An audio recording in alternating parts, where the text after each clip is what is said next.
Et on reçoit ce soir notre invitée Karine Van de Kerkhove. Bonsoir. Bonsoir. Vous êtes directrice de la ASBL CAP, une ASBL qui vient de fêter ses 40 ans. Alors pour ceux qui ne connaissent pas, que signifie CAP? Alors CAP, c'est Centre d'accueil pour l'enfant. Alors nous travaillons en milieu scolaire pour l'accueil extrascolaire et nous travaillons en centre de vacances pendant les petits congés scolaires. Alors quel est le projet derrière l'ASBL? Alors, l'ASBL, elle a été conçue en 83 et donc par un groupe de directeurs qui ont décidé de réaliser quelque chose d'innovant pour cet accueil de fin de journée. En fin de journée, c'est difficile de trouver des solutions. Et donc voilà, il y a 40 ans d'ici, donc l'ASBL a été conçue pour pouvoir permettre aux parents de pouvoir laisser leurs enfants dans un temps d'accueil organisé par des professionnels. On appelle ça des animateurs? Des animateurs. Voilà. Alors du coup, qui dit animateur dit activité. Qu'est-ce qu'ils organisent? Qu'est-ce que vous organisez comme activité, par exemple? Alors, les activités pendant le temps scolaire, nos animateurs viennent en aide aussi aux enseignants, donc ils font aussi des ateliers complémentaires. Ils font des accompagnements en piscine, surveillance de sieste, surveillance des temps de repas aussi, et l'accueil du soir. Donc le soir, ce sera plutôt des coins jeux et des activités où les enfants peuvent aller là dans les ateliers qui leur plaisent le mieux.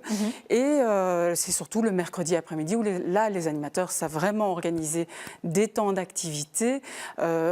Bien sûr, les temps d'accueil en milieu scolaire s'organisent avec des enfants de 2 ans et demi à 12 ans. Donc les activités vont en fonction du groupe d'âge qui est sur place. Et donc voilà, ils vont un peu dans toutes les possibilités, autant activité physique qu'activité manuelle, qu'activité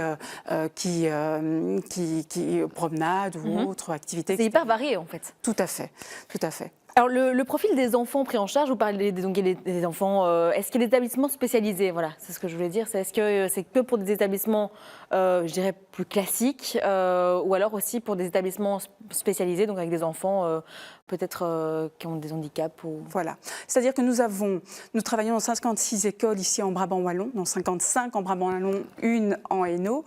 Et dans les 55 écoles, il y a 2 écoles d'enseignement spécialisé. Et donc nous avons des animateurs, des animatrices, ce sont des dames là justement, qui sont spécialisées pour l'accueil d'enfants à besoins spécifiques. D'ailleurs, l'ensemble de nos animateurs sont spécialisés, ont aussi une formation obligatoire, parce que nos animateurs doivent suivre un certain cursus de formation. Et donc, ils ont une formation pour pouvoir accueillir les enfants à besoins spécifiques. Dans nos centres de vacances, nous accueillons des enfants à besoins spécifiques qui sont vraiment, qui ont vraiment des difficultés et qui ont vraiment besoin d'être accompagnés.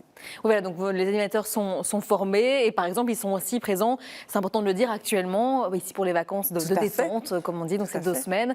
À Pâques aussi, j'imagine. À Pâques, c'est plus Pâques maintenant, puisque... Oui, ça change. Voilà.